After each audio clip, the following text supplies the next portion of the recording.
You are listening to the Mother of All Talk Shows podcast with George Galloway. And this is London, but coming to you, of course, all over the world, thanks to the wonders of the internet.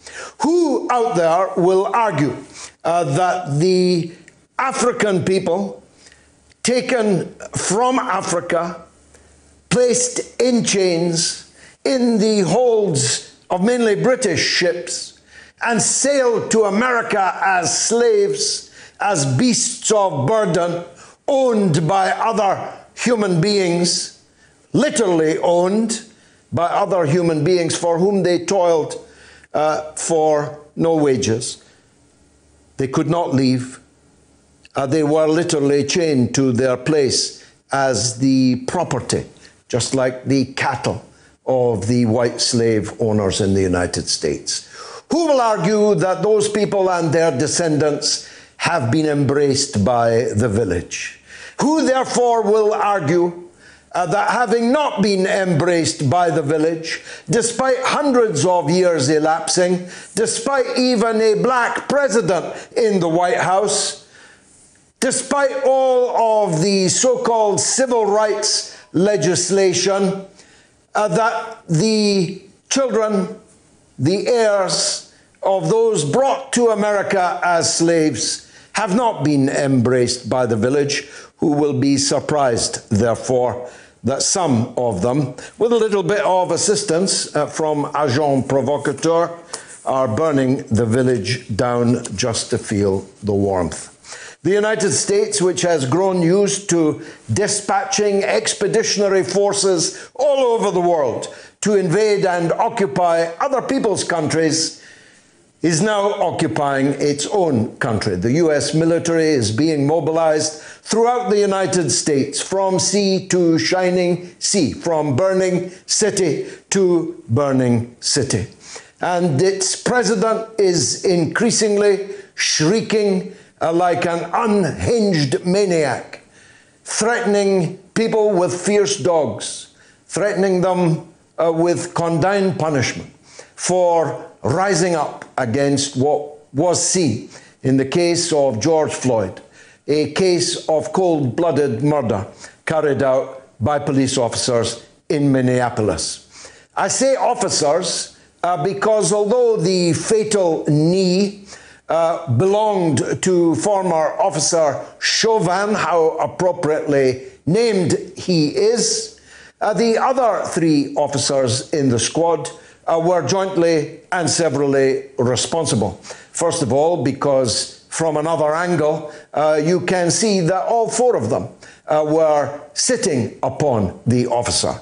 And in new footage, you can see that all four of the officers were ruthlessly beating George Floyd inside the police cruiser.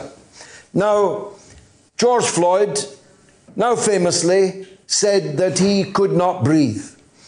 This was literally true, but it's also metaphorically true for the vast majority of black people in America. It is literally true that the officer cared not that George Floyd could not breathe and was ready to squeeze the life out of him, all over an alleged passing of a counterfeit $20 bill. George Floyd died suspected of passing a $20 counterfeit bill. But it's metaphorically true, and that is even more important, all across the United States. And that's why people are rising up from Florida to Los Angeles, to Chicago, to New York City, across the Midwest.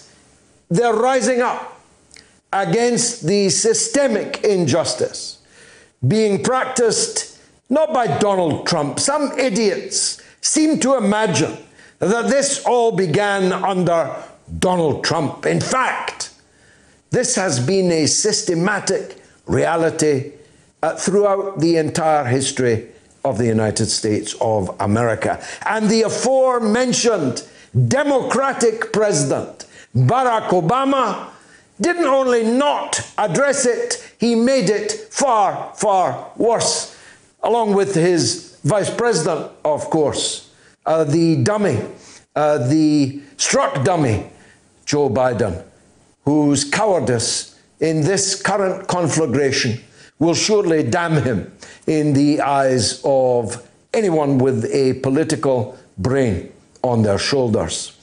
Joe Biden and Barack Obama were the reason why Black Lives Matter had to be formed.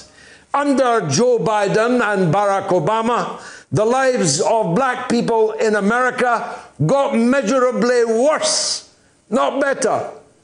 And so Donald Trump, who now protests that he loves the African Americans as if they were animals in a zoo requiring his approbation, his petting, is only the man who inherited 3 years ago and a bit systematic racism, disadvantage, inequality, and injustice in their country. Now, I've said before, what happens inside the United States is a matter for the people of the United States. And I don't resile from that view. Of course, I have my side in the fight. But this is the same United States that has sent its soldiers, its Air Force, its Navy, all over the world, not just throughout 97% of its history as a state. Get your head around that one. 97% of the entire history of the United States of America has been spent at war somewhere or another. And the sending of armed force, lethal force, far greater than any force being unleashed on the streets of Los Angeles this evening, is still going on. Lethal force, either by proxy or directly, is being visited by the United States from Iran to Venezuela, in the waters of the South China Sea. In fact, in one of the greatest ironies in all history, as America was burning, literally, as America was burning, and cops were killing people on the streets of America, Donald Trump appeared in the Rose Garden to launch yet another series of punitive sanctions and other measures against China, the proximate cause of which was China's treatment of protesters in Hong Kong. You really couldn't make this situation up. And yet this country, this great, giant, otherwise warm-hearted country of people of great achievement and phenomenal ability and can-do spirit, the people with whom we allied and fought some of the Second World War, this country is being offered in November a choice between someone who's demonstrably barking mad and someone who is demonstrably in such cognitive decline that he can barely say his name, can't be allowed out for fear that he will forget who he is, what he's running for, or where he's currently standing. And that sums up the dilemma for the people of the United States. A choice between Joe Biden and Donald J. Trump. Unenviable, indeed. Of course, in politics, you can be riding high 1 minute, and the next minute you can be on the floor. There are decades when nothing happens, and there are weeks when decades happen. And in the last couple of weeks, decades appear to be happening on the British political front line. Only 2 weeks ago, Boris Johnson was riding over 50% support in the opinion polls, and Labour was 20 points behind. Labour elected a man so wooden the birds are trying to nest in him, who has said nothing, at least not until 5 days after events, on any of the great issues at home and abroad. And when he does, entirely misses the point, deliberately excludes the point. And yet that block of wood is now just 5 points, 4 points in some of the polls behind Boris Johnson. Boris Johnson has thrown it all away, and it isn't over yet. It's true that the government has 4.5 years of an 80-seat majority still to run. That's true. But that doesn't mean Boris Johnson has 4.5 years. The men in grey suits in the Conservative Party have not missed this cataclysmic collapse in Boris Johnson's authority and seeming ability to manage the deep crisis in which Britain now finds itself. A crisis of the coronavirus, yes, but also a crisis of the economy, a crisis of the legitimacy of the governing elite itself. We'll be talking to Professor Sir John Curtice, the king of all psephologists from Strathclyde University, about how this happened, how terminal it might be. Can Boris Johnson recover? Is Sir Keir Starmer sleepwalking into Downing Street? And if he is, what difference would it make? We'll be talking, of course, to the respected governor of Minnesota, Governor Jessie Ventura, who many of us hoped, still hope, pray even, will run himself as a third-party candidate against Trump and Biden at the presidential election in November. But whether or not he does, he's in a peerless, unique position to describe the situation in Minnesota, having been its honourable and respected governor, and now viewing it from outside. We'll be talking to Governor Ventura in the first hour of the show, right after Professor Sir John Curtice. Not many television programmes today had two guests of that calibre.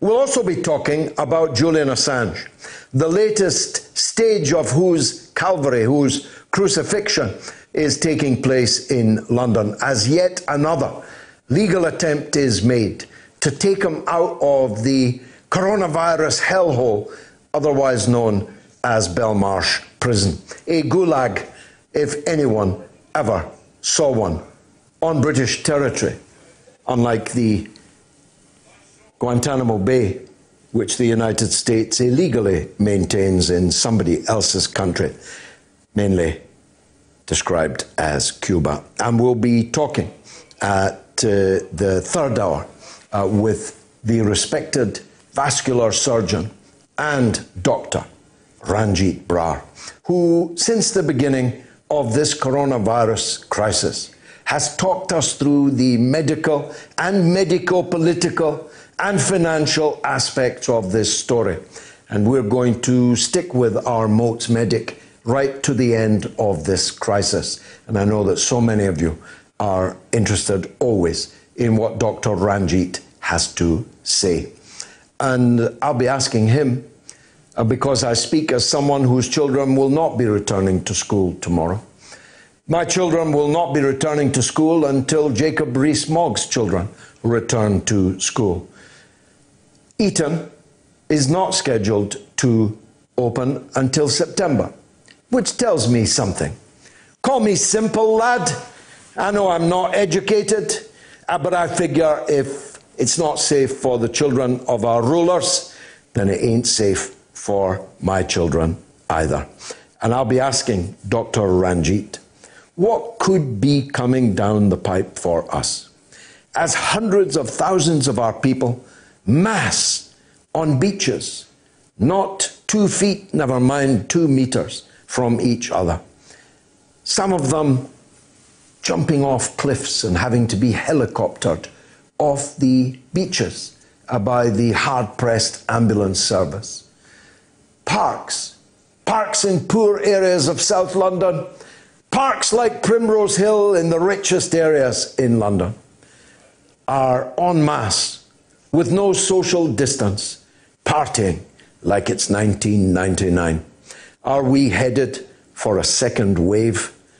Seems that way to me. So stick with us. This is going to be, I promise you, the mother of all talk shows. The first poll is already up and running. Were the riots in the United States inevitable? A, yes. B, no. You can vote now on my Twitter feed at George Galloway. I'll be right back. 1 minute. It must have been a Merry Christmas for Boris Johnson and his merry men. They were ensconced for 5 years with an 80-seat majority in Parliament. Their Brexit strategy endorsed by the country in a general election. Unassailable, as somebody once said of somebody else. And yet, within the last couple of weeks, that prospect has suddenly began to unravel. Who better to put the pieces together for us than the king of all psephologists and political scientists in Britain, Professor Sir John Curtice, Professor of Politics at Strathclyde University. Professor, thank you very much indeed for joining us. Just give us the raw picture, first of all, if you would. Why and how did it come to this in the opinion polls this weekend? Well, they were, of course, starting, little more than 4 weeks ago from a very high baseline. At that stage, we had opinion polls that, roughly speaking, were saying Conservative around 50%, Labour Party just above 30%.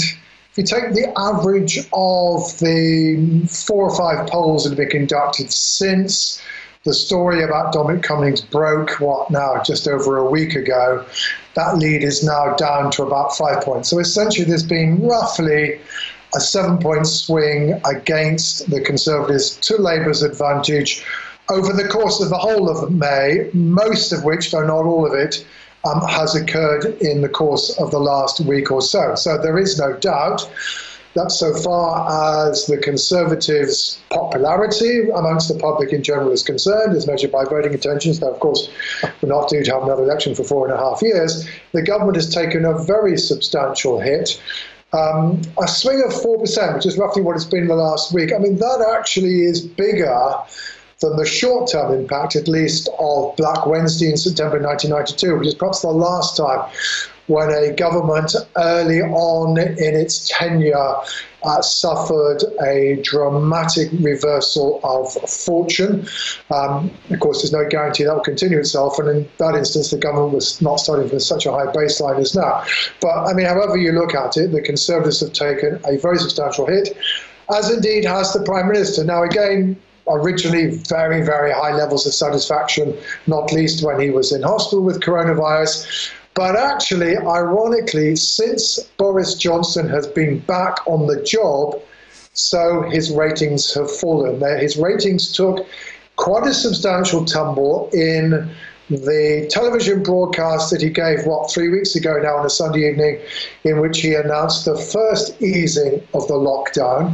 And it's taken a further tumble in the course of the last week or so, such that some opinion polls now suggest that maybe the more people are happy with how he's acting as Prime Minister, and certainly they're not, even if those polls that still show more people that are satisfied than dissatisfied, the majority is not that great. And intriguingly, that majority is not as great as you now get is if you ask how well you think Keir Starmer is doing his job, i.e. the new Labour opposition leader. So however you look at it, Cummingsgate has caused, certainly in the short run, the government a substantial electoral loss. We do not usually get movements of this scale, and Boris Johnson has certainly paid a substantial short-term price for deciding to hang on to his advisor. And the crucial question is whether or not it actually becomes part of a broader narrative about this government, which remains in the public memory for quite some considerable time. And yet Labour haven't had to do anything, which is just as well, because they haven't done anything. Keir Starmer is the most, how shall I put it, unenergetic leader of the opposition. Is he following Bonaparte's advice of never interrupting your enemy when he's making a mistake? That's certainly true in the last 10 days. I mean, essentially, the moment that we knew that the Conservatives were potentially in trouble on this issue was, and the opinion polling was showing, it wasn't just Labour voters who felt that Dominic Cummings should resign. It wasn't just those who voted Remain who thought that Dominic Cummings should resign, albeit both those groups very strongly felt he should. But as it were, you can say that's the case. Well, they would say that, wouldn't they? The crucial point was that even in the early polling, around a half of those who voted Conservative in 2019 were saying Dominic Cummings should go, and certainly a majority of them saying they thought he'd broken the rules. And equally, Leave voters, again, widely disbelieving Dominic Cummings. So the point was, therefore, this was something that was disturbing and upsetting that electoral coalition that brought Boris Johnson his majority of 80 back in December of last year. And what was also true, of course, is it began very quickly to cause public dissent and quite a lot of unhappiness inside the Conservative Parliamentary Party. So the point was, yeah, sure, for so long as Conservative MPs, including those on the Leave side of the argument, were expressing discontent, were saying that perhaps Dominic Cummings should resign, there was no reason for Keir Starmer to intervene, because the crucial thing, of course, about that is if the Labour opposition had intervened at that point, then the pressure on Labour MPs not to express their unhappiness would have been much greater. Now, I think now that the government has decided to hang on to Dominic Cummings, and now, as it were, there really isn't much further for Conservative MPs to go, although some of them are still expressing their discontent, I think we can anticipate what the opposition will now try to do is to say, well, actually, this is an indication of how badly Boris Johnson is doing handling COVID and handling the country's affairs, and try to make sure that it isn't just a question about Dominic Cummings, but it's a question about Boris Johnson. So that's part. I think the other thing I would say to you, George, in Keir Starmer's defence, I mean, look, the honest truth is Keir Starmer is a clever lawyer. So like a clever lawyer, he's good at posing questions. And you saw that in the 2 rounds of Prime Minister's questions we've had, which, because the House of Commons is not full like it usually is, has played to Keir Starmer's strength. He's been able, forensically, to ask Boris Johnson questions. He's forced him on the defensive, and he's forced the Prime Minister into making commitments that he probably didn't wish to make. You're sure what he isn't very good at is exciting people, laying out a clear vision, etc., etc. All of that is certainly still lacking, and I think probably most people would say on that criterion he's not as good as his predecessor, Jeremy Corbyn. But I think, crucial thing that Keir Starmer has achieved, unlike Jeremy Corbyn, is at least amongst those who express a view about him, and it has to be said, there are still plenty of people who have yet to make up their mind about him, but amongst those who are willing to express a view, they are more inclined to say, yeah, I kind of can imagine this guy being Prime Minister. Whereas one of Jeremy Corbyn's problems is that he never really convinced the public that actually he was appropriate for that particular job. It's particularly surprising in that there are no real substantive differences between Keir Starmer's approach to the coronavirus crisis and the government's. Well, I'm not sure that's entirely correct, George. No, I mean, what is certainly true, the Labour Party has not been attacking the government ferociously. It's not been going too much over old ground about, why were so many people let into care homes, etc., etc. There's a good reason for that, because the truth is, at the end of the day, I think there's one thing that everybody is agreed on, whether you're on the far left or on the far right, whether you're an ardent Remainer or an ardent Leaver. You do hope that the number of people who die and who suffer serious morbidity from this virus is kept as low as possible. And we all have our fingers crossed that the scientists will either find some drug regimes that improve the prognosis for people and maybe discover a vaccine soon and one later. That's something we all want. And to that extent, at least, because the government is fighting something or is trying to deal with something, though we all hope that the measures will succeed, there is a limit on where the opposition can go. What Labour Party has done, however, is it's been fairly persistently coming from a position of saying, you know what, I think, Prime Minister, maybe you're not being tough enough. That actually, the public consensus certainly broke down. Again, going back to Boris Johnson's televised speech of 3 weeks ago, that was the moment at which Keir Starmer kicked in and said, look, you know what, this isn't right, and Nicola Sturgeon said this was right. That was the moment when the temporary political truce broke down, and the Labour Party has been pretty persistently since saying, we think you're going too far. And of course, that seems to be the mood of the public. The public have been tending to say, we're not quite sure we want to go back to work. We're not quite sure whether you want to turn us to school, though what the public certainly do want to do, and the government has finally tumbled to, they do want to be able to meet each other, even if socially distanced. But the government certainly has been emphasising the economy, education, etc. And we are now seeing the consensus between the government and public health scientists break down. And I think we can probably anticipate the Labour Party will continue to query and question whether or not the government has been taking a risk in further easing the lockdown measures in England as from tomorrow, in a way that is not happening in the rest of the United Kingdom. So, yeah, but I think you're right, the Labour Party's been constrained, but I think one can understand the constraint. But I think, given the Labour Party is basically actually maybe you should be doing more on lockdown, and now saying maybe you're easing the lockdown too far. The Labour Party is certainly positioning itself in the right place if indeed, and this is not something any of us wants, the government's measures continue to fail, not proving to be effective, and the government apparently is making the wrong decisions. Now, you mentioned earlier, as did I in my introduction, that there's no election for 4.5 years. But that doesn't mean there won't be an upheaval inside the governing party. Correct. The men in grey suits are never far away, and nothing concentrates the mind of a member of parliament more than the fact that they have to face an electorate at some stage. Do you see any straws in the wind? You see, I was surprised, given that Cummings and Johnson are a political item. They are absolutely inseparable, and clearly the Prime Minister depends a lot on Dominic Cummings, that so many Conservative MPs were ready to publicly associate with a demand which could only have the effect of humiliating the Prime Minister.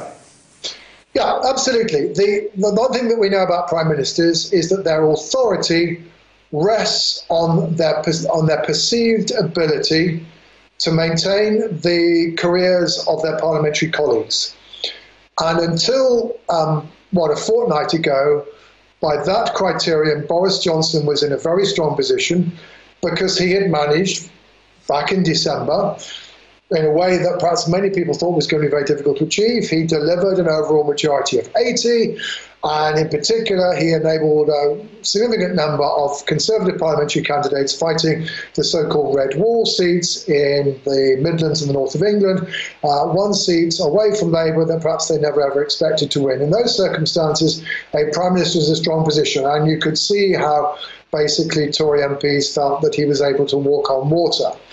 That mood has certainly been destroyed, and the immediate risk the Prime Minister faces is that basically Tory MPs who hitherto have been willing to trust his judgment have had a scintilla of doubt put into their mind about actually whether Boris Johnson is making the right judgment calls.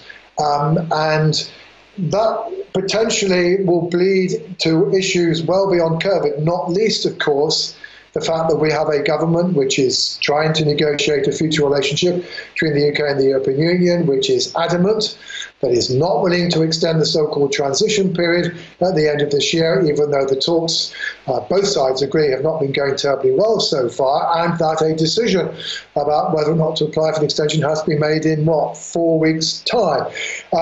Now, that's going to be a very, very big call by the government. And, it will be more difficult to pursue that. I think certainly another area where the government could well find itself in trouble is it looks as though quite a lot of Conservative MPs are not happy with the suggestion that the UK should impose a quarantine on all people coming into the UK from abroad as from the 8th of June. That has major implications for the hospitality industry. There's clearly deep unease about that. And it would also be interesting to see what happens on Tuesday when the House of Commons comes back and is going to have to debate what to do about how it should hold its business. Jacob Rees-Mogg, the leader of the House, is insistent that there should no longer be any virtual interventions over Zoom. The Speaker is known to be unhappy about that. And again, another judgment call, which Public Health England has said you cannot troop MPs through the lobbies for divisions. Another judgment call which is being questioned. So it'll be interesting to see. We do have some issues coming up in the next few weeks, and we will see whether or not Tory MPs still troop faithfully through the lobbies, or whether we begin to get the first signs of parliamentary dissent. And if that starts to happen, then that majority of 80 will no longer provide Boris Johnson with the ability to do anything that he wants in a way that hitherto it seemed to be the case. And lastly and briefly, alas, Professor, and I'm grateful for your time, has this crisis, the corona crisis, helped the separatist cause in Scotland or harmed it? On one level, you could argue, I do, I oppose that cause. You could argue that in a small island, we really can't afford to be building borders and walls, and the coronavirus proves it. We either sink or swim together. On the other hand, the other side of the argument, Nicola Sturgeon seems to have far more support for the line she's taking in handling it than Boris Johnson does in Britain. Please, your view on that.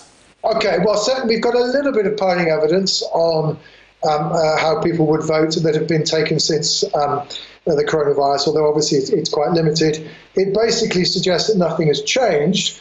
But that means that it's basically 50-50, because one thing that we do know is true is that the pursuit of Brexit has undermined support for staying inside the UK, and that whereas once upon a time the polls were still basically showing only 45% for yes, as in the September 2014 referendum, for about a year now they've been showing about 50% for yes, and that so far continues to be the case. So far as its implications, well, yes, on the one hand, I think those on the union side of the argument will say, look how the UK was able to throw enormous resources, particularly trying to protect the labour market, protect people's jobs. And if in the end that works, and obviously there's a question mark about that, then it may well be able to say, look, Scotland was saved by the economic power of the UK. On the other hand, I think what we will probably see on the independent side of the argument is to go, actually, the UK, including Scotland, has ended up with one of the highest levels of excess deaths in the wake of COVID-19. Look at Denmark, look at Norway, nothing like as bad, handled much more effectively.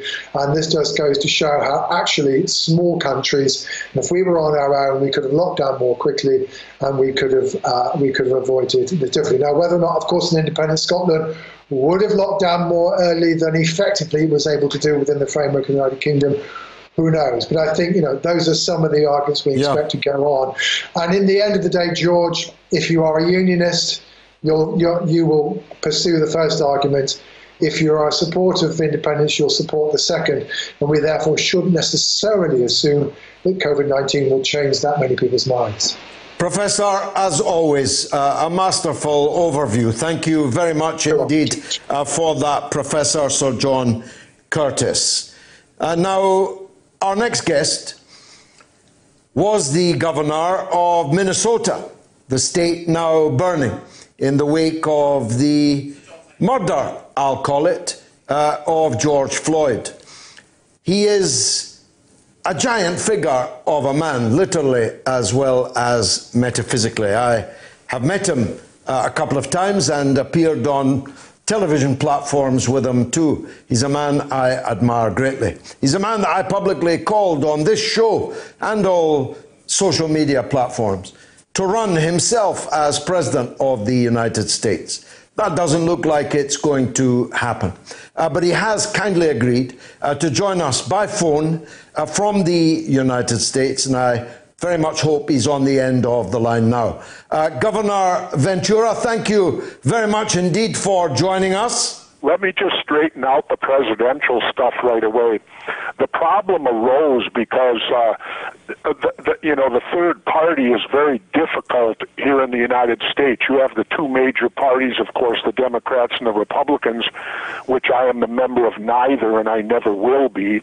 Then your options, either the Libertarians or the Green Party. Well, unfortunately, the Green Party could not give me a clear path to the nomination. And so I would have had to lose my job, give up my health care in the time of a pandemic in which to try to run. And I just didn't at this time think that was a very good decision to make in my life, because I am 68 years old, so I'm the prime age, and my wife too, of the pandemic and all of that stuff. So I wasn't going to give up my health care and possibly my life to run for president. Well, of course, that makes you a mere stripling compared to the two elderly gentlemen who are going to battle it out. You'd be the young fellow, you'd be referred to as the young fellow in the race. I won't press you on that. I have no wish to embarrass you. Just know that there are many of us would dearly love to see you in the ring with those two aforementioned elderly gentlemen. Well, I would like to too. I'd love to debate both of them, man. But unfortunately, the system we have here in the United States is controlled completely by those two parties. And really, I'll tell you this politically, the only way for the United States to get out of the mess they're in is to elect a third-party president, someone who's not part of these two parties, because that's what happened in Minnesota. See, they need a common enemy. And the third party they fear more than anything. So if a third party were to win, let's say hypothetically I became the president, it would take me a mere 3 years, that's all, to have the two parties in bed together opposing me, the common sense middle. Does it happen in Minnesota that way? It's like a blueprint. It'll happen that way nationally because they fear a third entity more than they do themselves. They're happy amongst themselves. We refer to them as one party, the corporate party, because they're both bought off by the corporations. And there's no possibility of running just as an independent, Governor? Well, the problem is they set the system up where you can't get ballot access. Okay.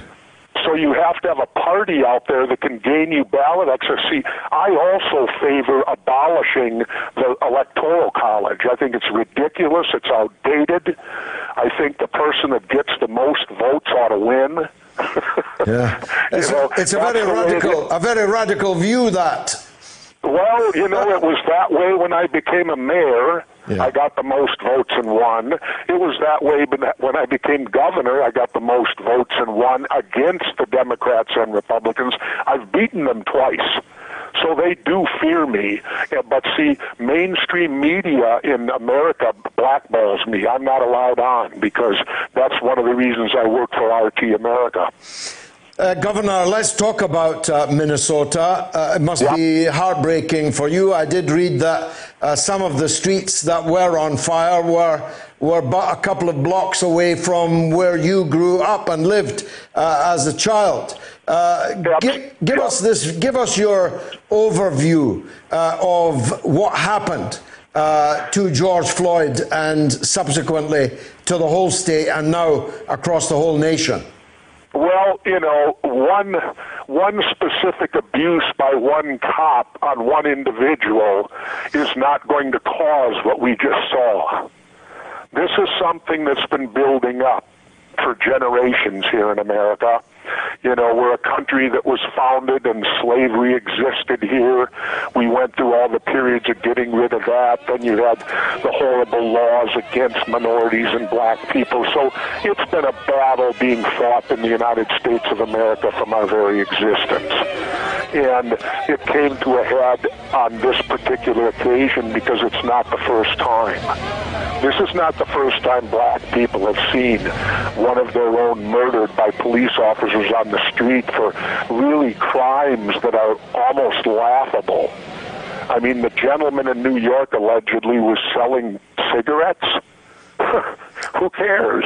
Yeah, and George Floyd. This gentleman, Mr. Floyd allegedly, what they said was he was passing a counterfeit $20 bill. And the cops are that worried about that? Who cares? I mean, I may pass one not even knowing. How do I know what money I get when it comes from the ATM machine or whatever? I don't look at it to see if it's, counterfeit or not. I could get busted for that. But the point is that I think the major problem we have here as a governor and what I've seen as a mayor, having done both, is the fact that we have a lot of police officers that are not well trained. The only trained police we have in Minnesota are the state troopers, the state highway patrol. They are like the governor's police force. They go to an actual police academy. All these other cities and that, you can go to college, take a 2-year law enforcement degree, be smart enough and get hired. Well, that's not particularly, we need on-the-job training. We need to create police academies that teach young police how to obey and what their job actually is on the job when they get there. And I say this as the background of my military background. I'm a former United States Navy frogman, Navy SEAL. So I know what it's like to be well trained. I spent my first year in the Navy strictly being trained.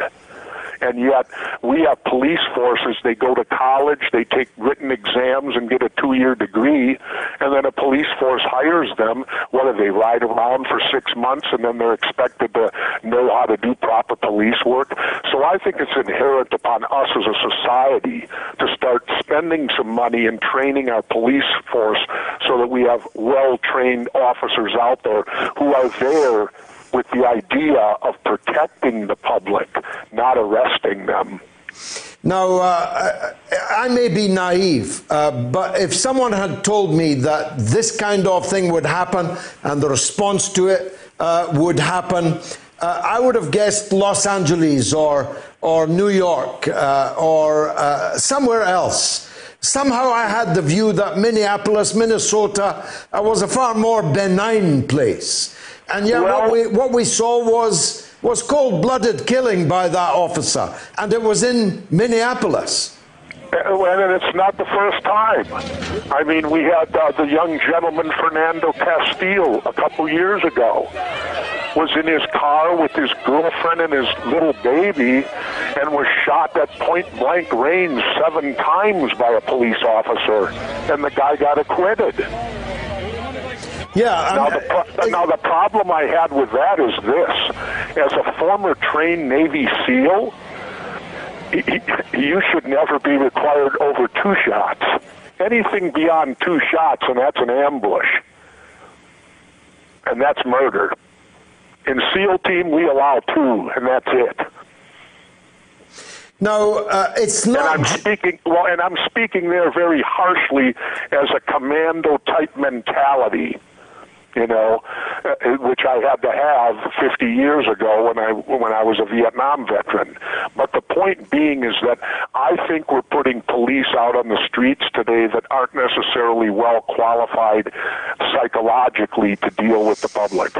It's not just policing, though, of course, the proximate cause of all this is policing and the perception of American police officers as a kind of occupying force. It's the systemic inequality and injustice felt by many communities, not just African Americans, but many other communities in the United States.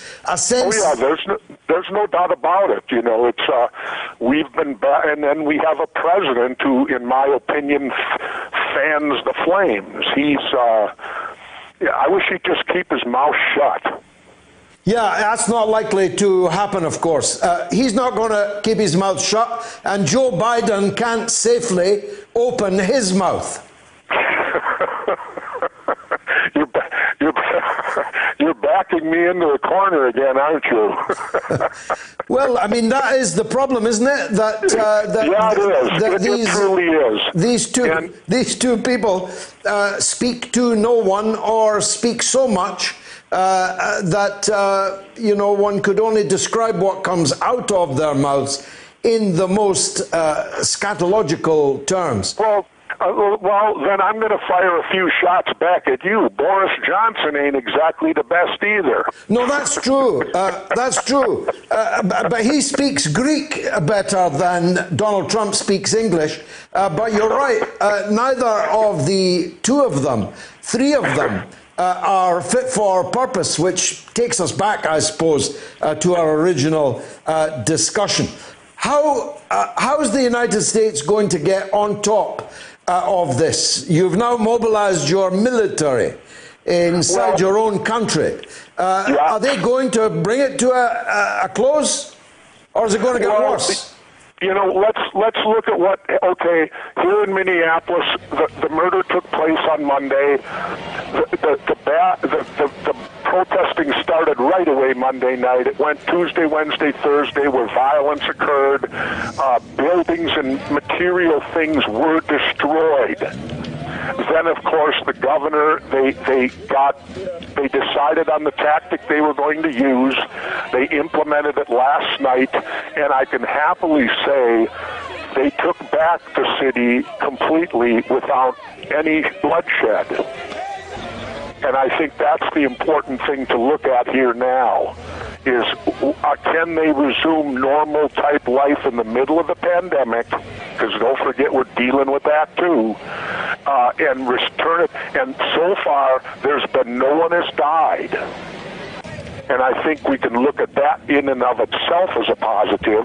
Plus, they took back the streets of Minneapolis, and you're right, that is right in the neighborhood I grew up in. I lived 18 years of my life 2 blocks from Lake Street, which Lake Street is that major street that you're all seeing on TV.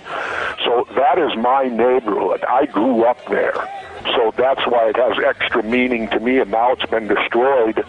And I'm all for protest and all that. I support the First Amendment, the right to protest. I've protested in and out for many, many things, from way back Stop the Draft movement to things more modern today, the Equal Rights Amendment for women. So I'm a big believer in protesting, but I'm not a big believer you cross the line when you start violating other people's rights by destroying property and by putting people in danger.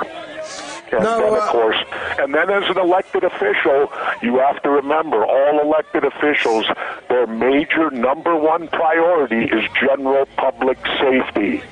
So therefore, that has to reign as #1 above everything else. And it's a difficult spot to be a governor or a mayor and have to balance those decisions and choose one over the other. But unfortunately, you have to.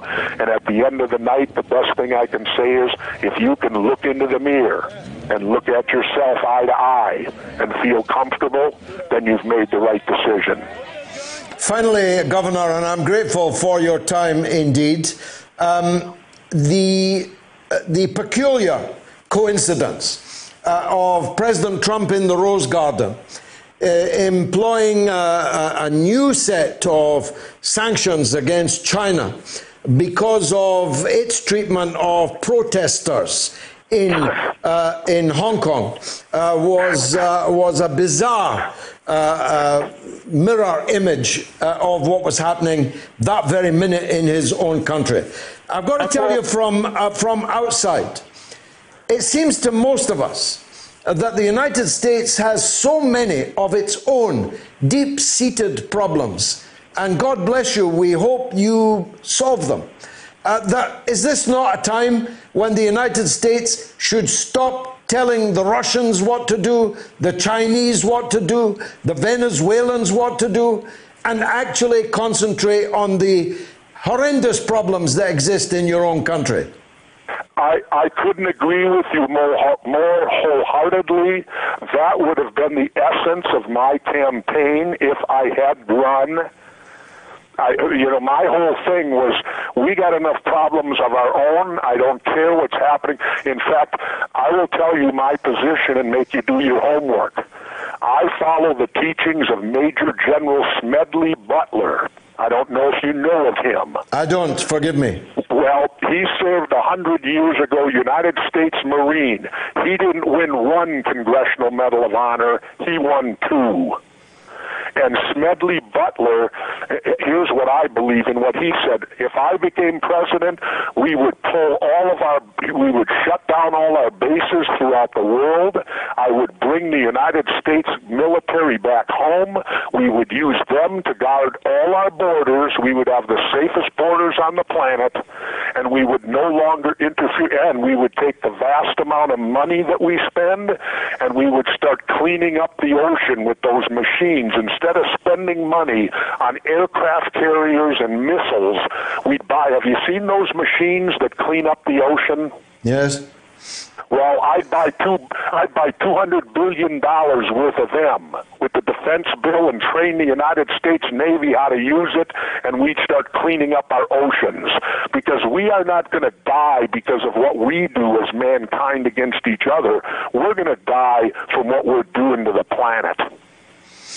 Governor, you're breaking my heart. Run, Jesse, run. Thank you very much indeed for joining us. And God bless all the good Americans. Governor. Well, thank you very much for having me, and I look forward to, hey, I got over to England, but I was over in Manchester a year ago, but I had a lot of trouble over there. You guys don't speak English.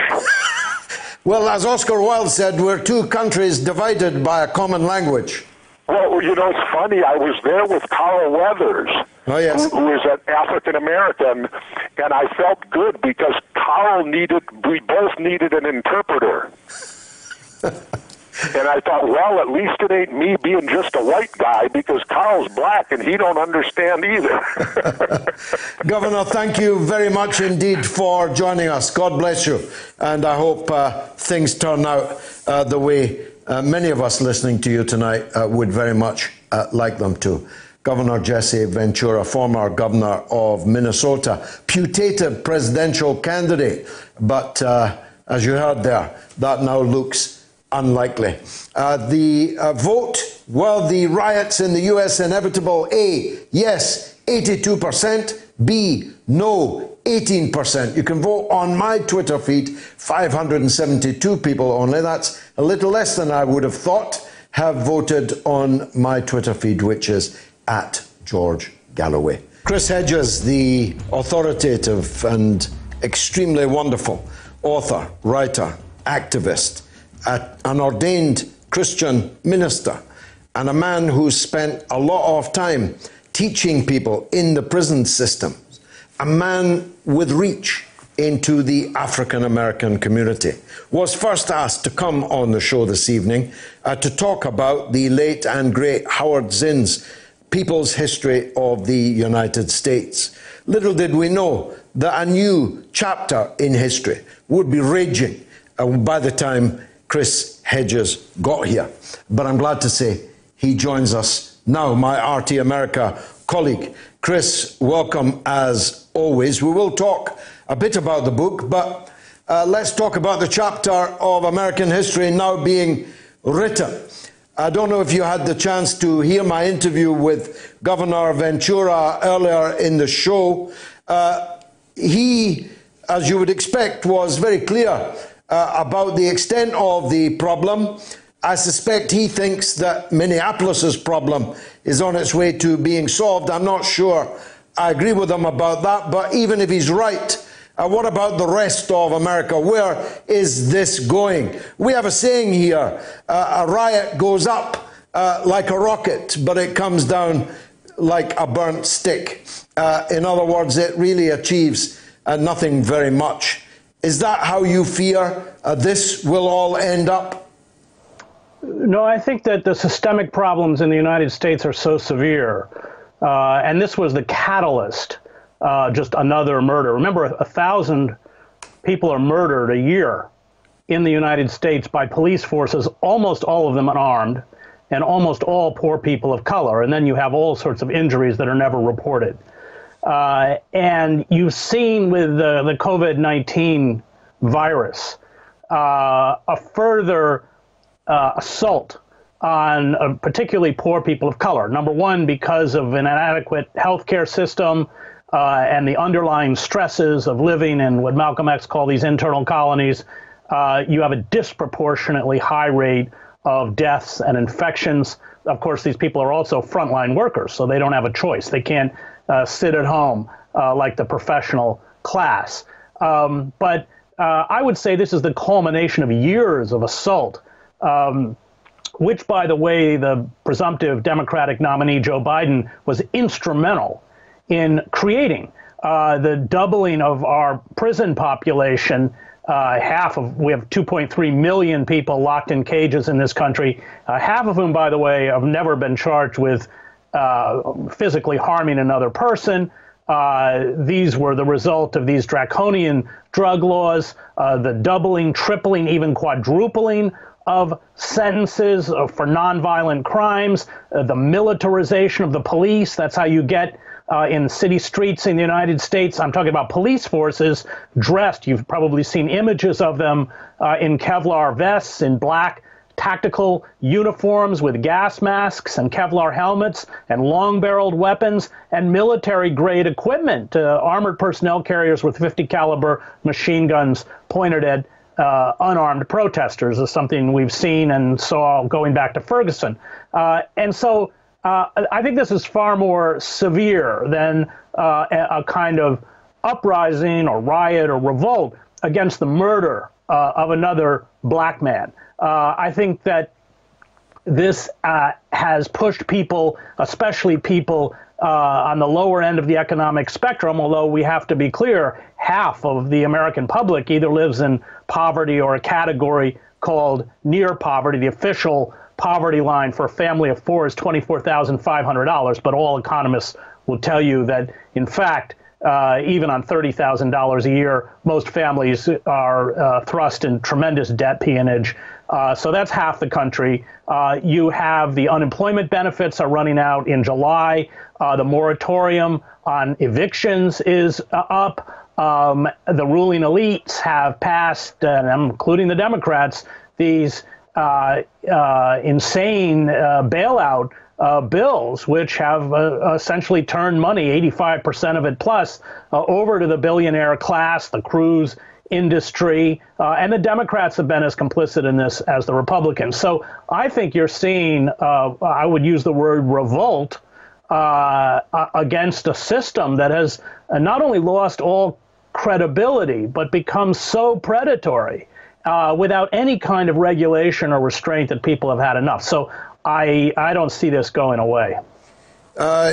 On the subject of looting, you could describe the $500 billion Wall Street coined in the last few weeks in the funds that you refer to. That would be pretty spectacular level of looting. The looting of the public purse after the crash in 2008, ditto. But of course, you're living in a country that was built on looting. And the Native Americans had their whole country looted from them. And the black people are only there in America, most of them, because they were dragged there in chains as slaves. If you think about it that way, and forgive me if I've upset you in any way, it's essentially unstable, isn't it? Yeah, it is. And you know who wrote about this very presciently was James Baldwin. Yeah, of course, the country has been built. I mean, all empires are built on looting. The British Empire is no exception. Sure. The difference was that we essentially, because of geography, created kind of an internal empire that carried out genocide against Native. I mean, this country was built on the genocide of the Native indigenous peoples and slavery. And those are its two original sins. And you look at these militarized police forces, they are the latest iteration of the old slave patrols. I mean, there's just a complete continuum. Prisons in this country are virtually plantations. Again, it's another form of neo-slavery. 1 million people in our prison system work for-profit corporations, and you have prisons across the country approaching corporations saying you don't need to use sweatshop workers in Vietnam or Bangladesh or China. We have sweatshop workers right here. So Victoria's Secret, McDonald's uniforms, it's all made within the prison system. And in many states, these people are not compensated at all. And at best, they're compensated about 22 cents, 20 cents an hour.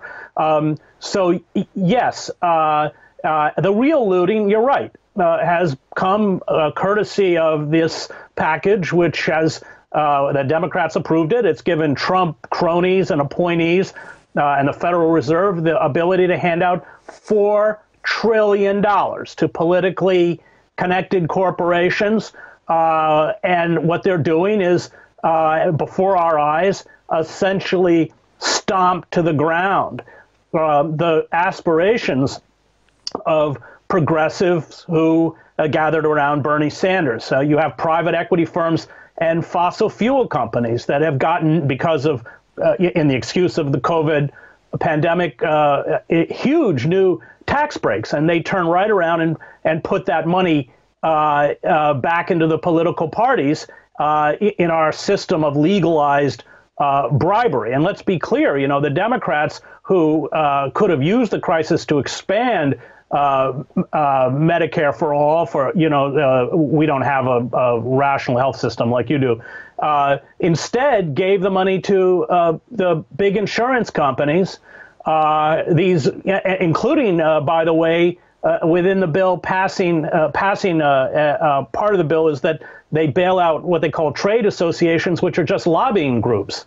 And the political action committees of these lobbying groups have given over $191 million of campaign cash to lawmakers in the past 2 decades. So I think what you're seeing is the final delegitimization of the state itself and a popular response. Yes, I mean, I wrote this in the week that for the first time in my lifetime, perhaps the first time ever, there's an existential challenge or threat to the legitimacy of the state in both the United States and potentially here in Britain. And in France, we'll be talking to one of our yellow vest friends in the next hour. These are not just crises of here today, gone tomorrow, governments, prime ministers, policies. They are actually a question mark over whether or not this can continue this way. Is that how you see it? Yeah, and it can't. So there's only 2 options. As Aristotle wrote over 2,000 years ago, when an oligarchic elite seizes control, then your 2 choices are tyranny or revolution. And those, I think, are the only 2 stark choices in front of us. Whether the incredible power that's been amassed into the hands of this corporate cabal, which is, of course, international and global and just as pernicious in Britain as it is in the United States. Well, actually, it's more pernicious in the United States because we have no safety net. I mean, part of this COVID crisis is that you have 43 million Americans who are about to lose private health insurance. That's added on top of 80 million Americans who either have no insurance or are not adequately insured. So I think that, I worry that we are headed, especially with a figure like Trump in the White House, to a very kind of overt police state. Because I think that the population has, and certainly those, the working poor and the working class have just been pushed over the edge. I mean, we are about to see a kind of cascading effect. People can't pay their rents. Well, already a fifth of the American public and the renter class have not been able to pay rents to landlords.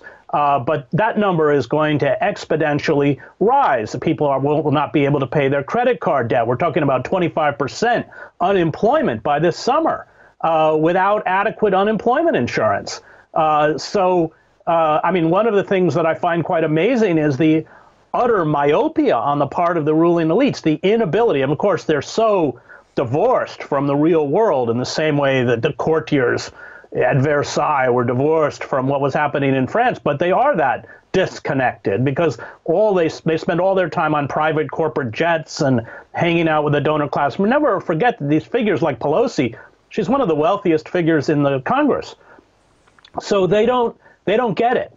They have been punishing the American working class, now going all the way back to the Clinton, betraying the working class, and all they know how to do is feed the system. But I think at this point, what they're doing is self-destructive and dangerous. And I would say another difference, an important difference between British culture and American culture is that we are a deeply violent society.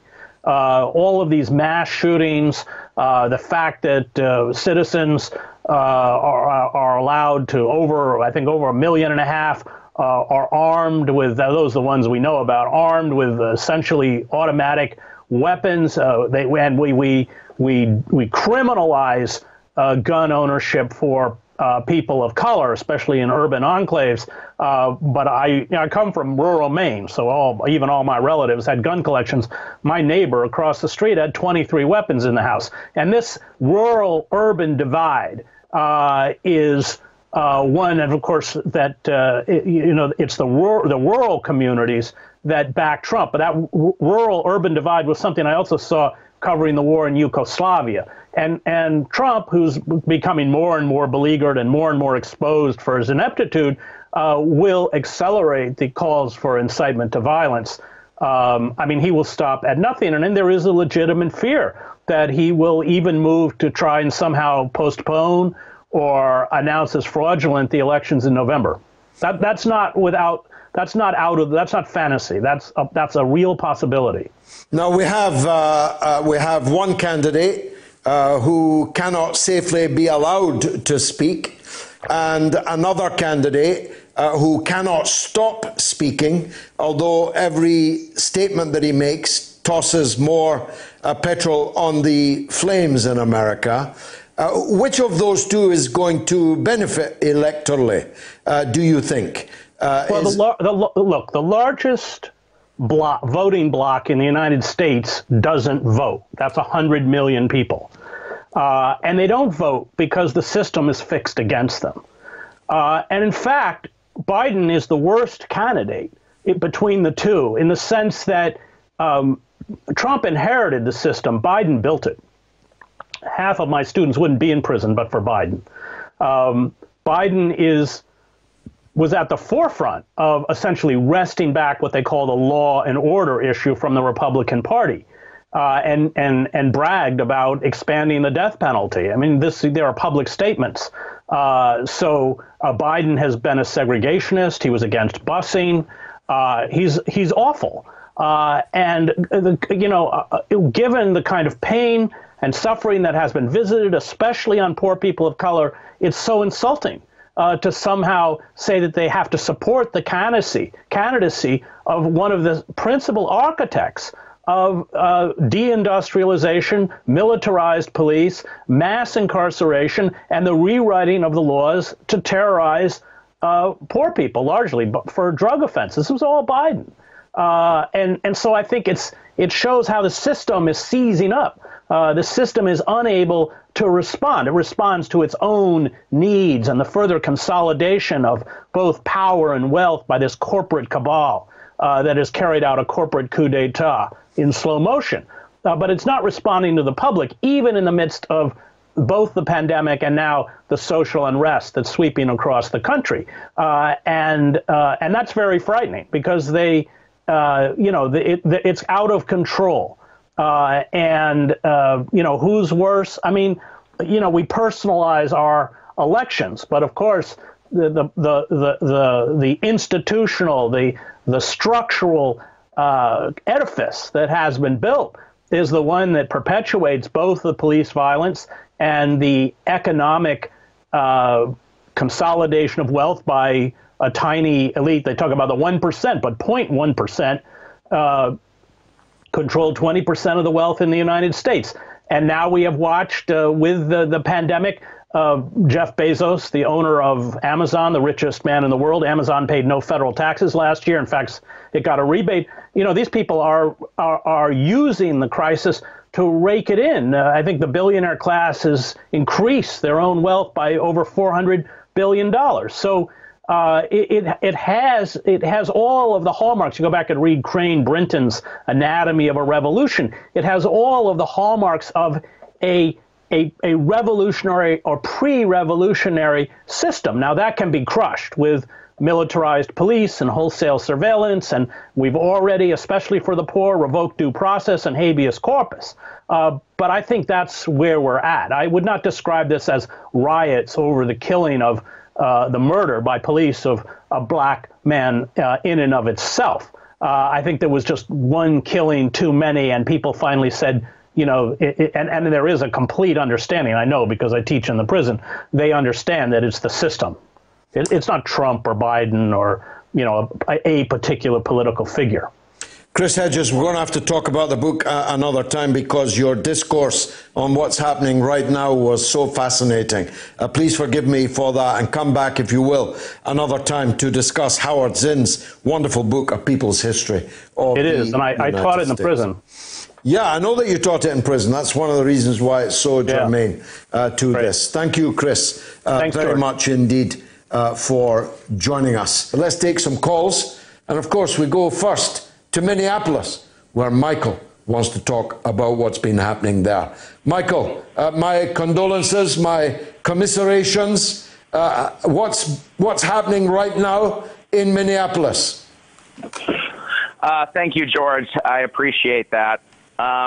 People are hurting. People are still organizing and protesting, but it's like nothing I've ever seen. I live very near downtown. My apartment's boarded up. A lot of neighborhood businesses are boarded up.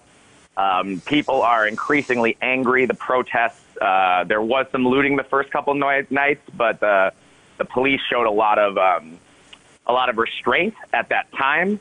However, as the week has worn on, the police has become more and more aggressive, and we're seeing a lot more injuries and even deaths across the country and in Minneapolis. It's sort of a terrible situation. I want to speak to, before I forget, the comment you made about Minneapolis seeming like a benign place. Now, one thing you'll know if you live in the United States is that news only occurs on the coast. So the major media virtually only covers the East and West Coast. Anything that happens in the Midwest, they cover on a have-to-cover basis. They ignore us as much as they possibly can.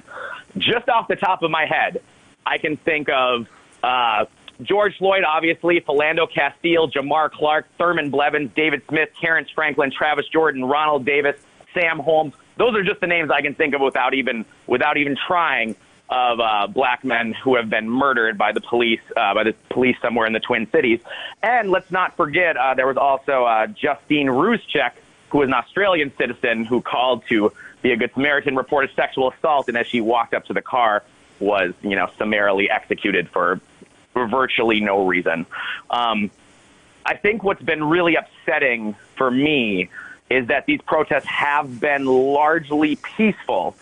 Now, obviously, anytime people are angry, that spills over. And like I said, they were showing restraint for a while, but once they started instituting curfews and escalating it, you could see the media narrative start to change. So they started to cover it as protest, and as the week wore on, you'd look in the paper of record, or you'd look in on CNN, and they kept saying when they were covering Minneapolis, they're like, oh, they're just letting these protesters protest. Why aren't the police taking control? You have Chris Cuomo saying, why aren't the police taking control of the streets?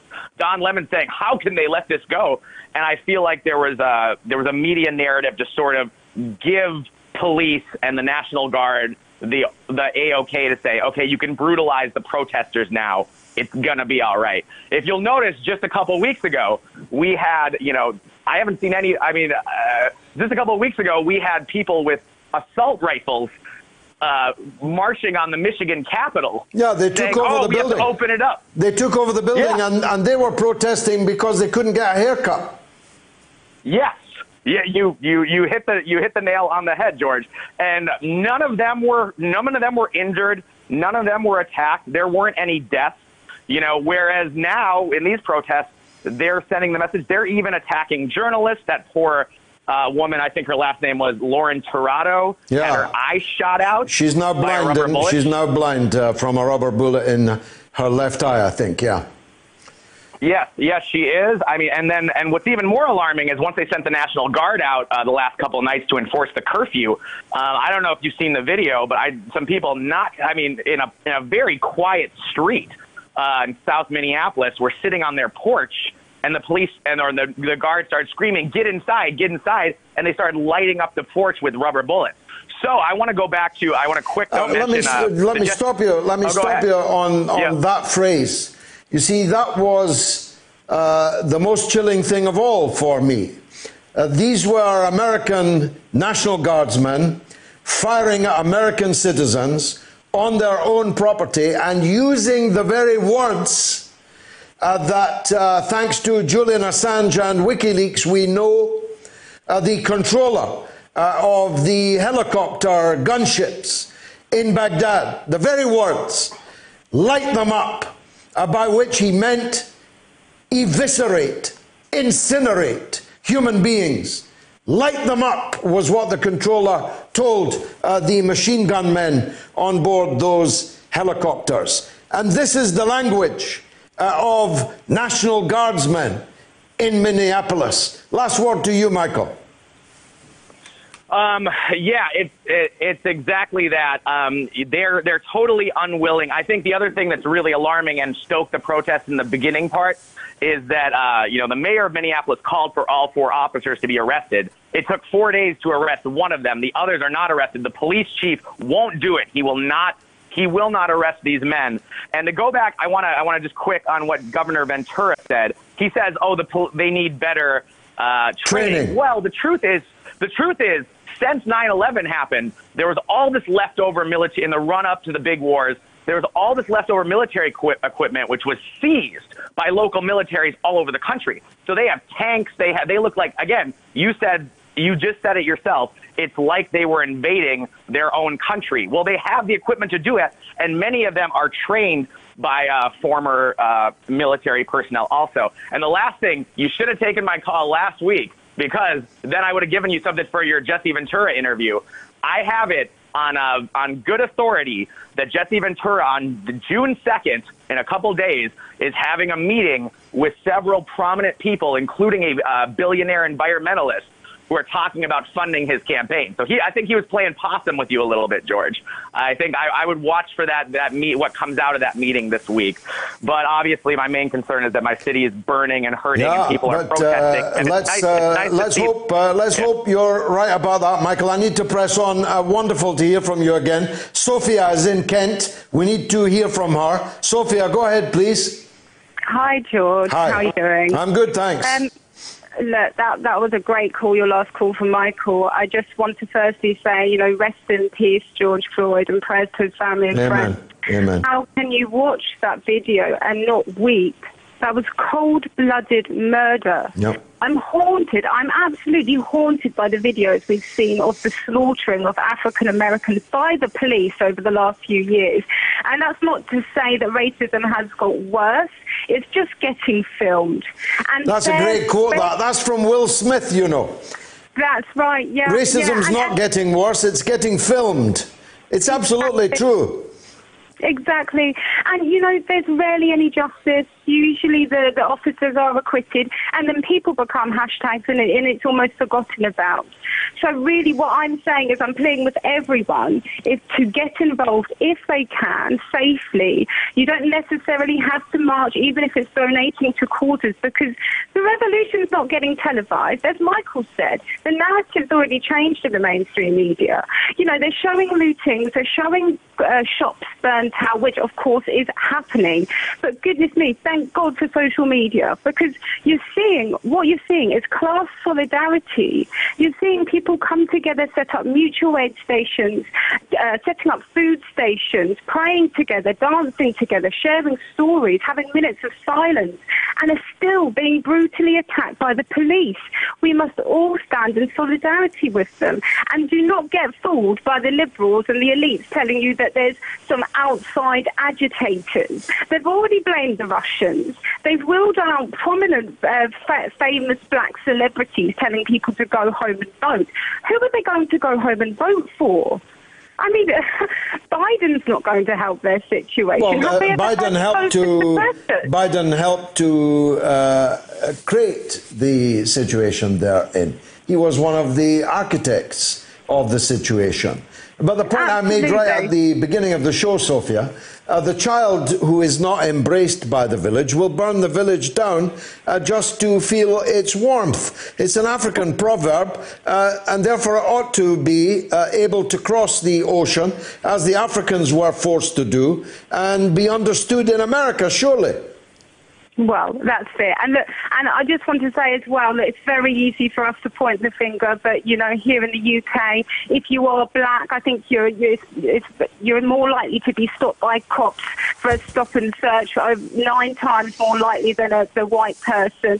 You know, the Windrush scandal, Grenfell Tower, recent witch hunt against black activists by our so-called Social Democratic Party.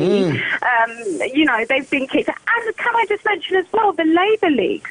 You know, we have the first female black MP crying in a toilet.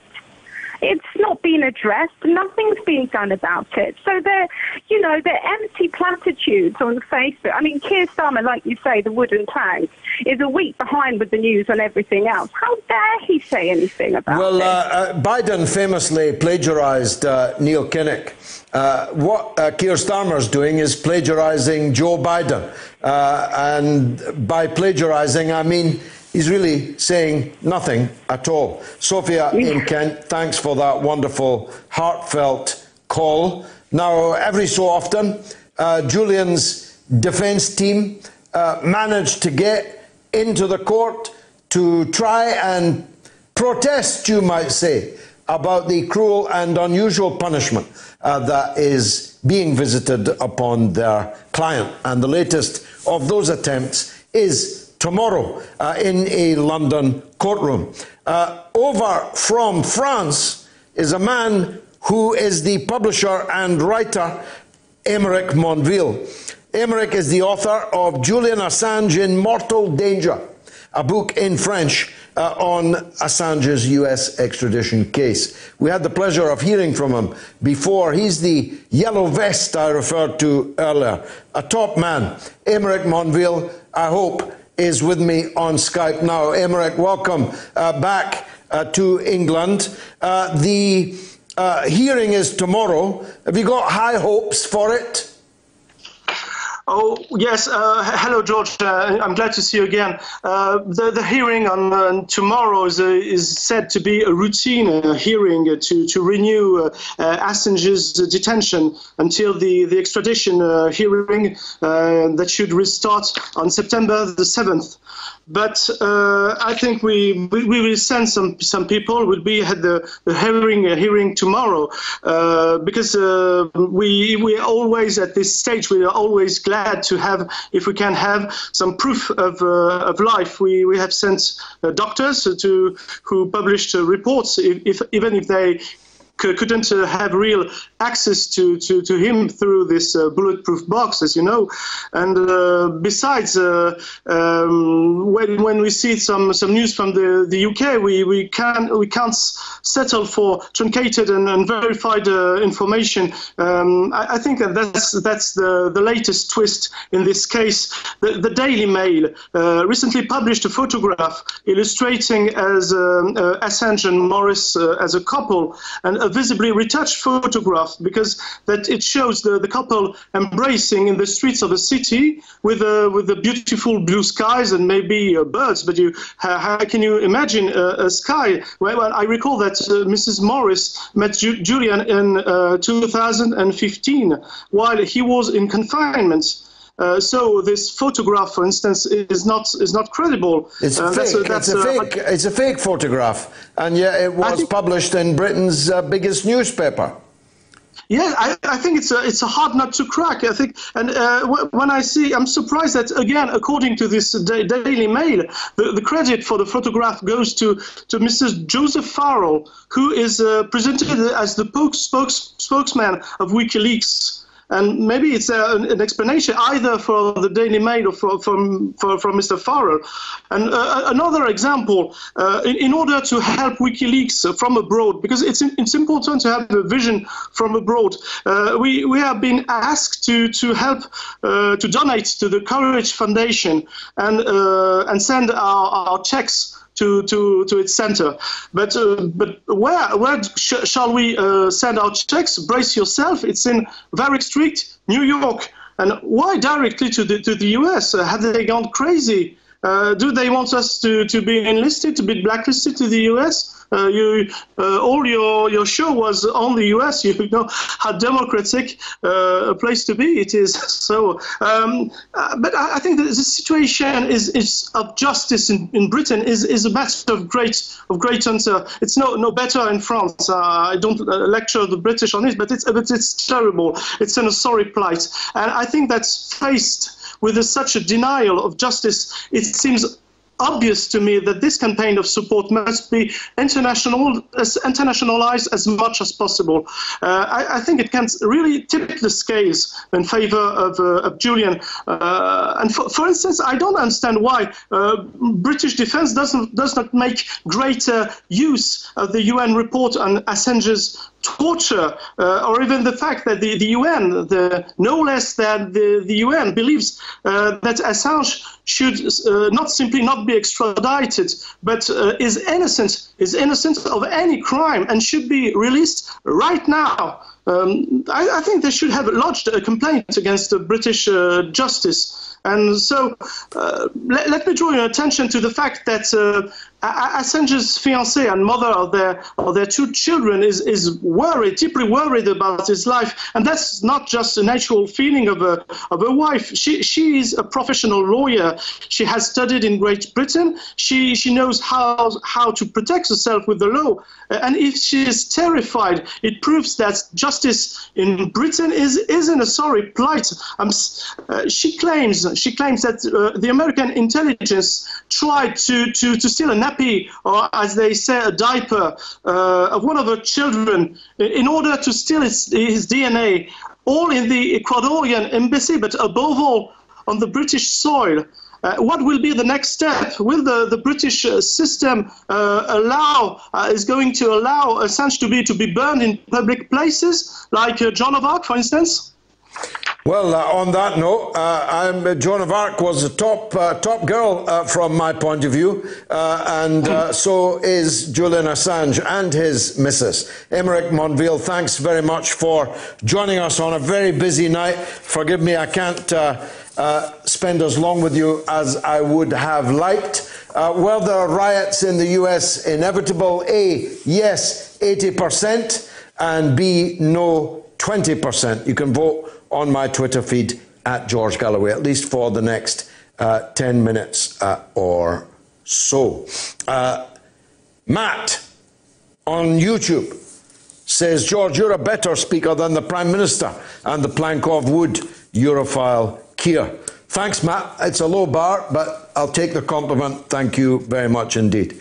Red, White and Black says, George, that jacket makes you look like Arkwright from Open All Hours.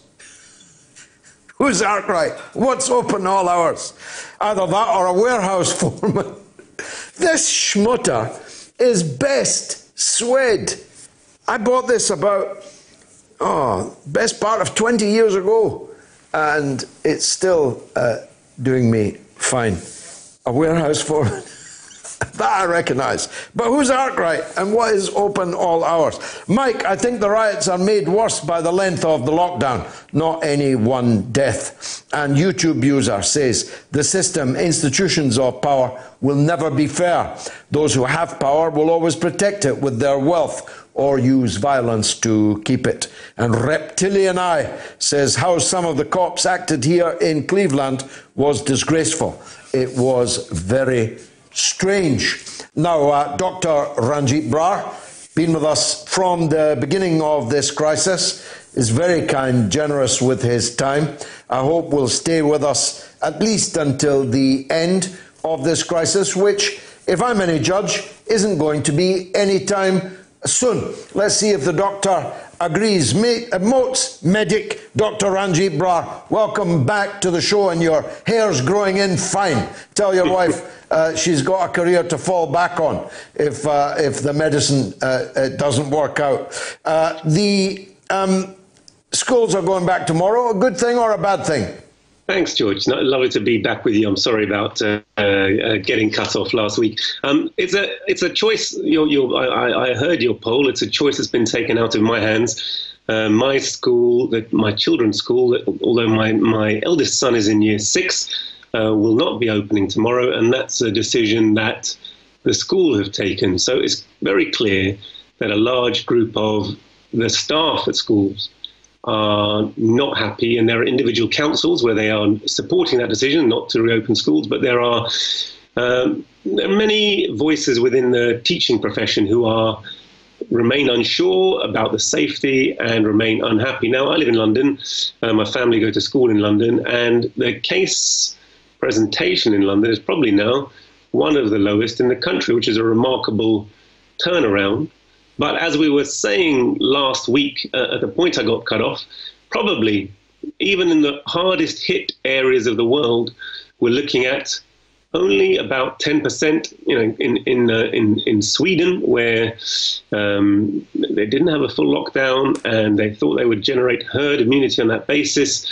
I think in the capital of Sweden, perhaps as few as 7% of the population have actually been exposed, and that's despite the numbers of cases and the numbers of casualties. Now in England, we're talking about 275,000 cases, 38,000 cases deaths officially, and as we've said, probably in excess of 60,000 deaths so far at this early stage, really. And so I can understand completely why teachers and schools are unhappy to go back to school at this point. Now, it's not just the schools, is it? We've all seen the pictures, and some of us have seen with our own eyes. The parks and green space in London, chock-a-block, like a normal bank holiday. You wouldn't know there was a pandemic on at all. That must run terrifying risks. And as a medic yourself, you must be frightened that the original fear of the health service being overwhelmed, which was the reason for the lockdown, hasn't gone away, has it? It hasn't, George. And if you speak to anyone who's worked in an intensive care unit, a nurse or a doctor, who has seen just how unwell patients are when they present, needing ventilation, the volume of cases that they were having to deal with, despite closing down all normal work, dealing with 2-3 times their new normal caseload, opening up entire wards to deal with the virus. So it's true that while the first wave is past its peak, that's unquestionably true, and fewer cases are currently in hospital, though there are exceptions. If you look at the Western Hospital, there seems to have been a massive outbreak in Western-super-Mare Hospital, and they've closed down their hospital. So it's by no means a virus that has disappeared from the scene. It's very much prevalent in the community.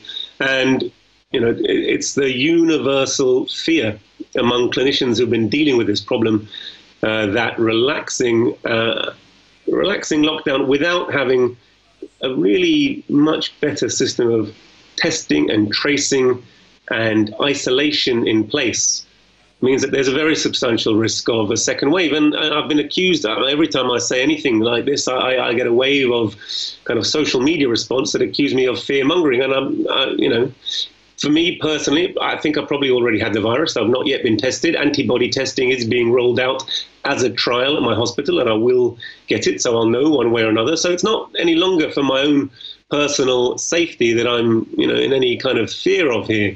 But there are real consequences, and there are models. There's a paper in the Lancet based upon the latest figures in terms of prevalence and mortality, as we've seen in Britain, that says still, if this runs its course over several waves, we still may be looking at between 150,000 and 600,000 people who lose their lives because of coronavirus. And I'm afraid to say that despite all of the scandal around Dominic Cummings, despite all of the promises from Matt Hancock, we've not put in place the kind of measures necessary to know where the virus is. China has dealt with this problem. It still hasn't had an increase in its cases. Essentially, it's had 82,000 cases for the last 4 months and no more deaths for the last 4 months. So it is possible to come out of lockdown. Of course, I want to come out of lockdown, but we are not following the example of China that will allow us to do so safely. Actually, Vietnam is even more strikingly successful. Not a single death in Vietnam.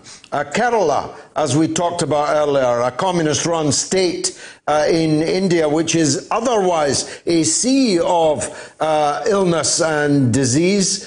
Kerala stands out like a jewel in the crown there.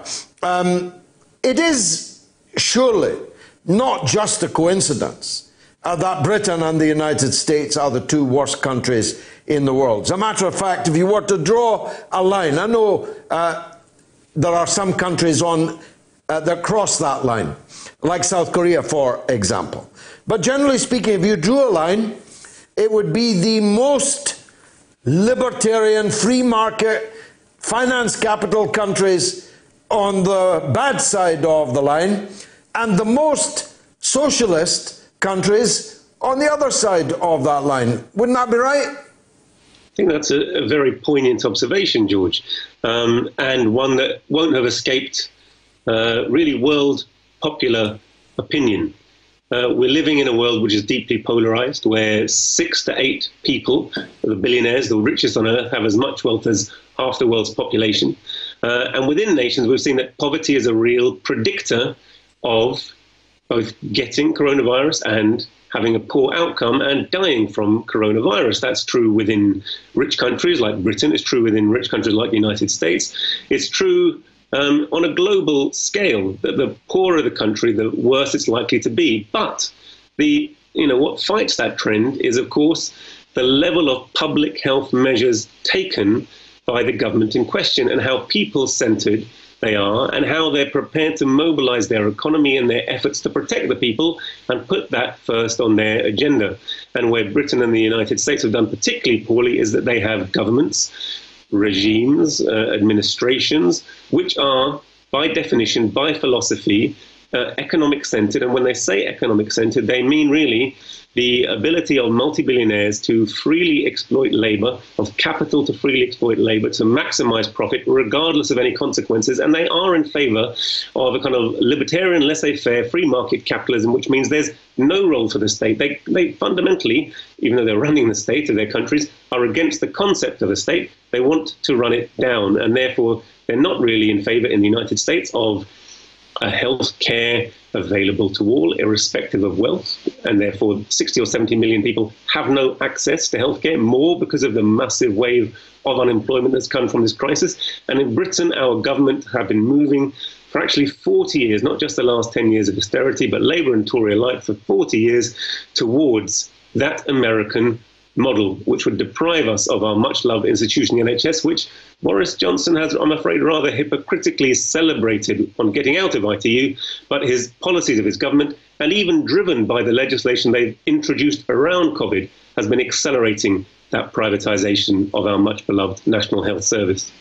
Ponder that point that you made, Doctor, and if you heard Chris Hedges' earlier interview, if 60 to 70 million Americans had no health insurance before, and 45 million Americans are losing their health benefits because of the economic situation, we're in a situation where the leader of the free world, the richest and most powerful country still on the earth, has 100 million people with no health care, no cover guaranteed to them. It's a pretty damning indictment, isn't it? It really is, George. And, you know, a while ago, the socialist movement put forward a document in which they said it was socialism or barbarism. And precisely what they mean by that is illustrated by this, that the richest countries on earth, who have drawn wealth for hundreds of years from the exploitation of the poorest countries on earth and their own working population, are unable to provide actually even basic necessities unless they're forced to do so. You know, they talk about the freedoms of the United States, the land of the free, the home of the brave. Many of us have close friends in the United States and culturally have looked to it because we've been influenced by it throughout our lives. But that economic system now is no longer even loved and cherished by the United States because they are falling victim to that economic system, which really crushes them. And they're becoming increasingly aware of the incredibly uneven distribution of wealth, which means that hundreds of millions, as you say, really suffer in want, as if they were living really in a parallel third world country, even though there are people in the United States who are almost like gods, like emperors, in terms of their opulence, wealth, power, and influence on world economy and world affairs. Well, Doctor, that quote, socialism or barbarism, came from Rosa Luxemburg, who, if I'm not wrong, on this very day was dragged from the river following her murder in Germany. Thank you very much indeed for joining us as always. I hope to see you again next week. That's Dr. Ranjeet Brar, NHS Consultant, physician and surgeon. Would you send your children to school tomorrow? A, yes, 29%. B, no, 71%. You've got 40 minutes to vote on that on my Twitter feed at George Galloway. Let's hear from Chris in Colchester, who wants to talk about hypocrisy. I'm always up for that. Go ahead, Chris. Hiya. Hi. Yeah. Well, I've just noticed a lot of the far left have they've been outraged, getting hysterical about people on beaches in England and in parks. Yeah. But they seem very supportive of the rioters in America who are hand in hand. They don't seem too worried about social distancing in that case. I just find that a bit odd. Yeah. Well, it's a fair enough point. I don't think it's hypocrisy in the sense that in the one case, people are choosing to go and sit on a beach and expose themselves to the cancerous rays of the sun for pleasure. The people who are out on the streets of the United States are doing so in outrage at someone's cold-blooded murder. There is a slight difference there, isn't there, Chris?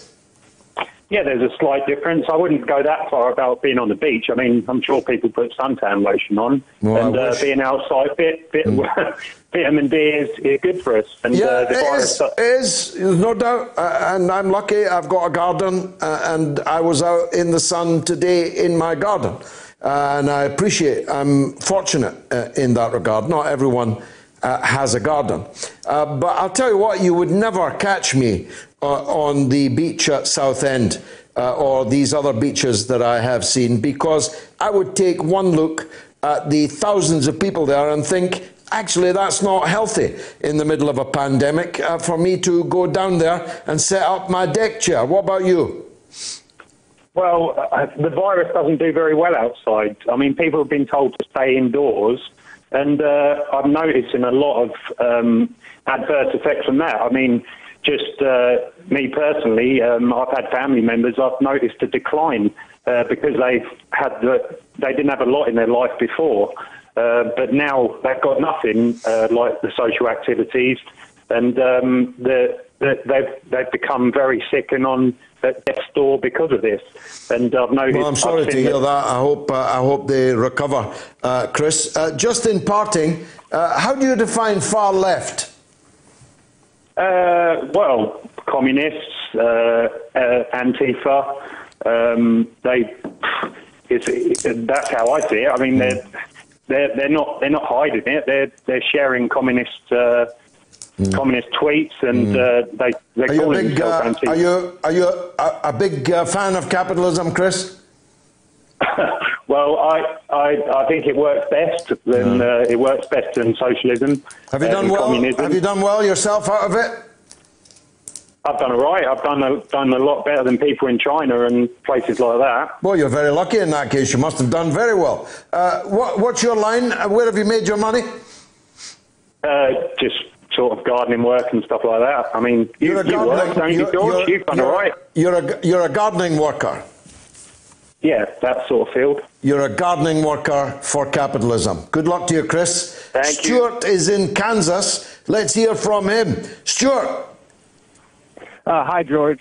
Can't believe I'm talking to Kansas. All the best. Go ahead.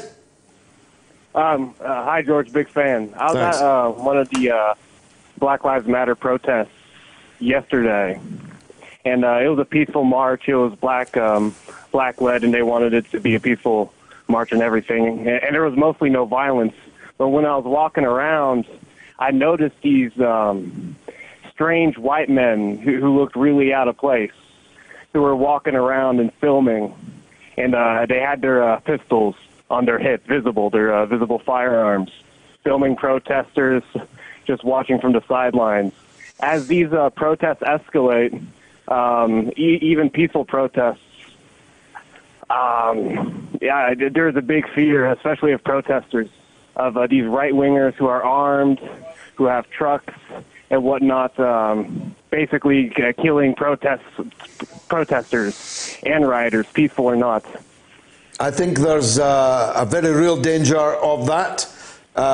We talked earlier about the heavily armed men who were permitted by the police to break into the Michigan citadel of the governor, chase the governor from her place into a safe room somewhere, and were allowed to stand around with their heavy automatic weapons in the governor's parlor.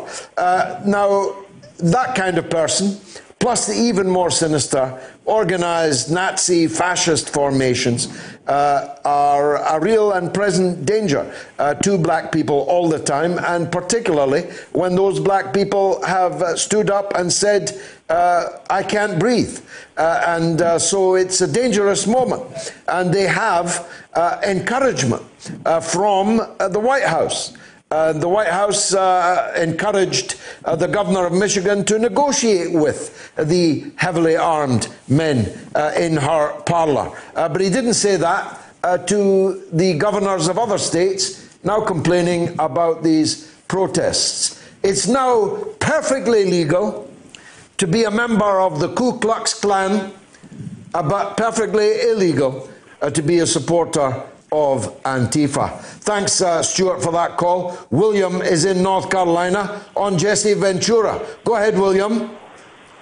I was almost amazed that you let Jessie talk about training as a solution for police brutality.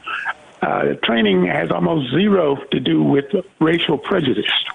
And the difference in the way white people are treated and black people are treated has to do with racial prejudice. You know, training is needed, but there can be no training that would eliminate racial prejudice. I don't know about that. Otherwise, we're lost. We're doomed, William. Racist people can be educated out of their racism, surely. Okay, but the management of both the police and the judiciary is, to me, a much more important thing to do in order to create change. And we can try to educate, okay, but you push them with a feather. But if you properly manage those people and screen out people and monitor people and eliminate the bad ones, that's a much more effective way to look at this. And this could easily have been done in the case of this Chauvin, the murderer of George Floyd. He had killed other men. He had a list as long as your arm of racially motivated or racially influenced or racially tinged crimes against people that he was supposed to be protecting. Well, my recommendation is that blacks and whites who have the right perspective on this try to gain the offices that manage and control the police and the judiciary. I'm sure Jesse would agree with that too. Okay. Well, I'm just saying, to me, training is kind of looking off in the wrong direction. It's necessary, but not sufficient. William, thanks for the call from North Carolina. Joan is in Bournemouth, in England, on the same kind of subject. Go ahead, Joan. Hello, George. Good to talk to you. Nice to well, hear I must say, Chris Hedges and the doctor and the colleagues who've had on spoken tremendously in the interest of humanity. I think that's dispensed within our society. Humanity is no longer. I feel that the police, and especially the police in our country, they're concerned about hate crime, which is on the rise. And the answer to hate crime, they created it because they have so many secret service issues, such as no duty of candor. They've got no duty to tell the truth. We've experienced this. Common purpose, which is funded by the council tax, which is another Nazi movement. Common purpose, no duty of candor, and this is known as the crime, our criminal. Just a moment, I'm being misled here. With regards to common, as I said, common purpose, no duty of candor, protocol. Colleagues in Parliament, if you can't get answers by your local MP, protocol then, you can't go to anybody else. No, so that's right. You're in a dead end in those circumstances. Joan, thanks for the call. I'm cutting you short only because there's a legend on the line. And as you know, the decks have to be cleared for Norma in Bristol. Norma, last call of the night. Thank you indeed for waiting. That's okay. I'm actually trying to think of what Ian Jury would say, reasons to be cheerful, George. Ah, yes. I mean, that Mr. Chris Hedges, was it? It was the Reverend very Chris Hedges, yes. It was depressing, but he was very interesting. So I thought I'd just say that neither of us is too well, but we appreciate being spoiled at the moment. We've got people doing things for us. 2 members of our family came out today and sat in the garden. And, you know, if you're philosophical at our age, keep your interest going.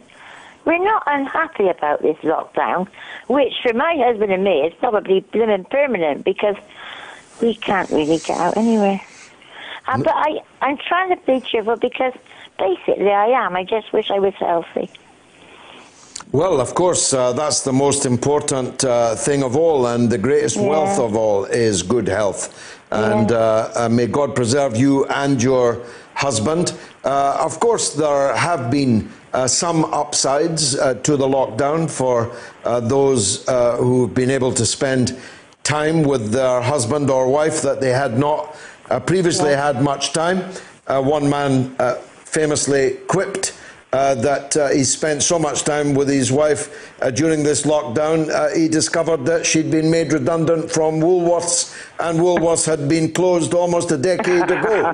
But personally, I've been able to spend quality time with my wife and my children that I will never forget, and I hope that they will never forget it either. But of course, we would have preferred to be out. I'd prefer to be going to work rather than working from home, but not at the cost of killing other people or being killed myself. So thank you, Norma, as always. God bless you both. Sorry? Bring back the sport. Well, the racing's starting tomorrow. If you're interested in the horses, and the football on the 17th of June. I can't pretend not to be excited about that. I'm looking forward to the season being completed and the transfer business picking up again. Norma in Bristol, thank you very much indeed. I'm Mr. Arkwright. I'm open all hours. I'm grateful for your being with me. I should have put a couple of biros, remember them? Big pens in my top pocket of my nylon warehouse foreman's outfit. Sorry if I made a wrong fashion choice. I'll see what the wife thinks when I get home. It's been marvellous for me. I hope it was for you. And if it was, come back next week at the same time, same place.